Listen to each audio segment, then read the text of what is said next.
میں بنگلور سے ہوں، بیوی 5 سال قبل فوت ہو گئی، 4 بچے سسرال کے پاس ہیں، میں غریب آدمی ہوں۔ دوست احباب دوسری شادی کا کہتے ہیں، لیکن غریب بھی شادی کر سکتے ہیں، کوئی منع تو نہیں ہے، بلکہ غریبی کو مٹانے کا ذریعہ ہی شادی ہے۔ دوسری شادی کرو، بتائیے اس کی وجہ سے اللہ رزق عطا فرماتا ہے۔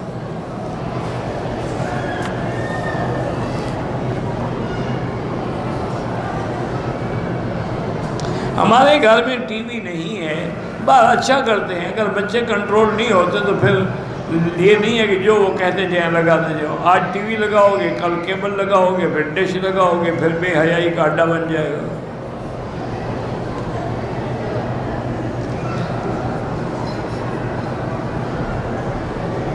ہمارے محلے کے ہمسائے روزمرہ کی چیزیں لے جاتے ہیں، واپس کرنے میں بس پیش کرتے ہیں تو نہ دیں ان کو، بس، یا دیتے ہیں تو بس یہی نیت کریں گے واپس نہیں دینی۔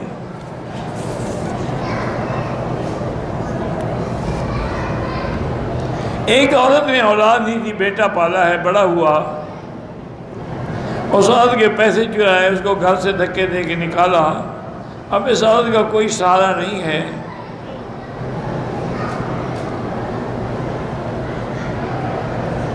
رقم کسی اور کے پاس، وہ رقم کسی کے پاس، اس کو دو، اس بیٹے کو نہ دو جس نے ماں کو دھکے دے کے نکال دیا ہے۔ ابو طالب اسلام نہیں لے آئے، بس موٹی بات یاد رکھیں۔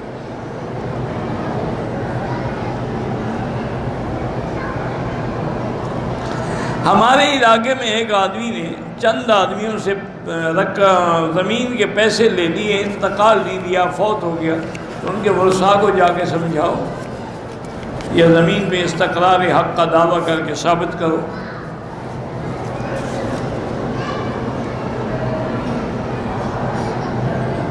ہمارے علاقے میں لوگ خنزیر کو زندہ پکڑ کے مارتے ہیں، شکار کرتے ہیں، ٹھیک ہے، ایسے خبیث کو مارنا ہی چاہیے، پیار تو نہیں کرتے، وہ بھی مارتے ہیں۔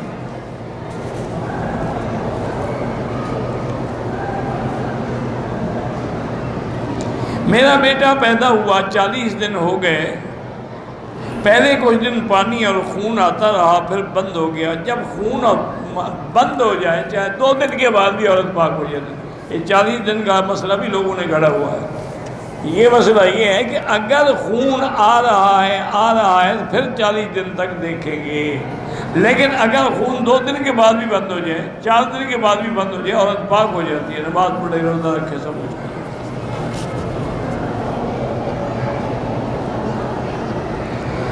میرا بیٹا 5 وقت نماز پڑھتا تھا، اب نماز چھوڑ گیا، بری صحبت میں آ گیا ہوگا، اللہ اس کو اچھی صحبت میں لائے۔